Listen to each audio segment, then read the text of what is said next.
बिस्मिल्लाहिर्रहमानिर्रहीम। अस्सलाम वालेकुम। आज हम बात करेंगे लाहौर में बड़ा ही दिल दहला देने वाला वाक़या पेश आया है और ये 8 साला बच्ची है। 8 साला बच्ची का जुर्म ये है कि उसने गेट पर पत्थर मारा है, जैसे बच्चे गुज़रते हुए गेटों पर पत्थर मारते हैं, और उस बुनियाद पर ज़ालिम दरिंदे ने 8 साला बच्ची पर अपना जो पालतू कुत्ता था वो छोड़ दिया, जिसने उस बच्ची को ज़ख्मी कर दिया। और फिर उसके बाद ये सारे का सारा मामला आया, इस पर पुलिस की रिपोर्ट सामने आ गई है, वो दरिंदा गिरफ़्तार हो गया है। मामला क्या है उसकी तफसीलात मैं आपके सामने रखता हूँ। मामला कुछ इस तरह से है, इकबाल टाउन का ये इलाका है, लाहौर के इकबाल टाउन में मालिक ने ये काम किया है और इसमें मालिक मकान ने एक 8 साला बच्ची पर कुत्ता छोड़ा। कुत्ते के काटने से बच्ची बेहोश हो गई और बच्ची को हॉस्पिटल मुंतकिल किया गया। जो बच्ची का वालिद है उसके दरख्वास्त पर यह कार्रवाई शुरू हो गई। फिर ये मामला मीडिया पर आ गया और फिर उस मालिक को गिरफ़्तार किया गया। आपको याद होगा एक ऐसा ही वाक़या पहले DHA कराची में भी पेश आया। उसमें क्या था कि उनका जो पालतू कुत्ता था, वो बहुत बड़े बिजनेसमैन थे, उनका पालतू कुत्ता था और वो जो पालतू कुत्ता उन्होंने छोड़ दिया और वो उनके गेट से बाहर आ गया। और वहाँ से एक सीनियर वकील साहब थे जो सिंध हाई कोर्ट के, वो वहाँ से गुज़र रहे थे। उन पर गुज़रते हुए कुत्ते ने उनको काट लिया और शदीद ज़ख्मी हो गए थे। वो इतने ज़्यादा ज़ख्मी हो गए थे कि 1 हफ़्ता तो वो हॉस्पिटल में रहे। इस मामले पर जो वकला ने भी स्ट्राइक की, वकला इस बात पर भड़क उठे और मुकदमा दर्ज हुआ। और उस मुकदमे में वो बाप बेटा दोनों जो बिजनेसमैन थे वो दोनों गिरफ़्तार भी हुए और उनका नाम भी ECL में डाला गया कि ये कहीं बैरून मुल्क भाग ना जाएं, क्योंकि उनका इंपोर्ट एक्सपोर्ट का बिज़नेस था, तो वो कहीं आते जाते रहते थे बाहर, तो इस वजह से उनका नाम ECL में भी डाला गया कि वो कहीं बैरून मुल्क भाग ना जाएँ। अब ये बात इस हद तक ऐसे ठीक है कि जब आप पालतू जो कुत्ता है या आप कोई जानवर रखते हैं, आपका हक है, आप जो कवानीन हैं उन कवानीन के मुताबिक, जैसे जानवर है आप शहर के हदूद में नहीं रख सकते, तो ऐसे ही अगर कानून के मुताबिक आपने कोई पालतू जानवर रखा हुआ है तो ठीक है, आपका हक है, आप रखें, बतौर पाकिस्तानी आपका हक है। लेकिन उसका ख्याल रखना और वो किसी और को नुकसान ना पहुंचाए, ये बात आपको सोचनी होगी। अगर आप ये बात नहीं सोचेंगे, ये बात नहीं देखेंगे, नुकसान होगा तो आप जिम्मेदार होंगे। यही हुआ कि वो जो कुत्ता था जो कराची का DHA का जो वाक़या था, उस पर उस कुत्ते को बाद में जो इंजेक्शन लगा के कत्ल कर दिया गया। उस पर भी सोशल मीडिया पर बड़ी बात हुई और कहा गया कि जो गलती थी उनकी मालिकों की और उसकी सज़ा कुत्ते को मिल गई। वो अब एक अलग डिबेट है कि क्या वो उनकी गलती थी, क्या जो है वो ऐसा जानवर जो काटने लग जाए क्या उसको रखना है नहीं रखना, ये एक अलग एक बहस है। इस पर जिन लोगों का ये मौक़िफ़ है कि एक जो कुत्ता है जो बेज़ुबान जानवर है उसको कत्ल कर दिया गया और मालिकों को छोड़ दिया गया, उनका अपना एक पॉइंट ऑफ व्यू है और वो अपनी बात करते हैं। दूसरी तरफ ये था कि आज उसने एक शख्स को काटा, इंसानी जान जो है जिसके बारे में अल्लाह ने फरमाया है कि एक इंसान का कत्ल पूरी इंसानियत का कत्ल है। अगर किसी इंसानी जान को कोई चीज़ नुकसान पहुँचाती है तो उस पर भी देखना होगा कि जो नुकसान पहुँचाने वाली चीज़ है उसके साथ क्या सलूक होना चाहिए।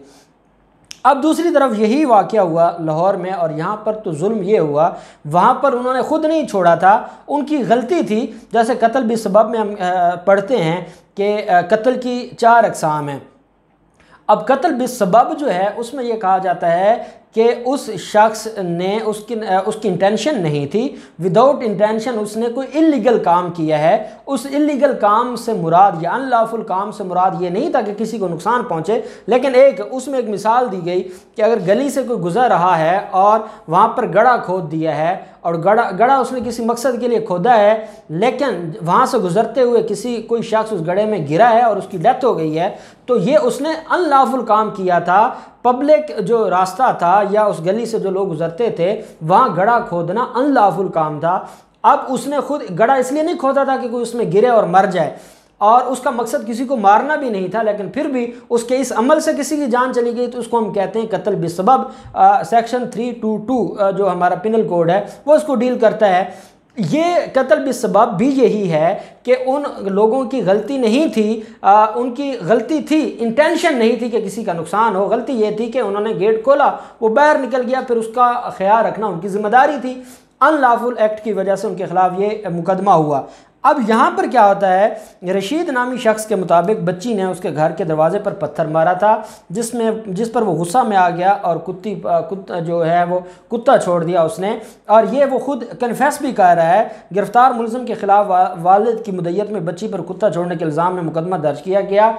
गैर इंसानी सलूक करने वाले किसी रियायत के मुस्तहिक नहीं हैं और इनके खिलाफ सख्त से सख्त कार्रवाई अमल में लाई जानी चाहिए। और अब वो गिरफ्तार हो गया है उसके खिलाफ, और हमारी जो लेजिस्लेशन है उनको चाहिए इसके ऊपर कवानीन भी बनाएं। हमारे कवानीन जो इस वक्त ज़रूरत है उस ज़रूरत के मुताबिक उस ज़रूरत पर पूरा नहीं उतरते, जिसकी वजह से ऐसे लोग ये बेलेबल ऑफेंसेस में जाते हैं।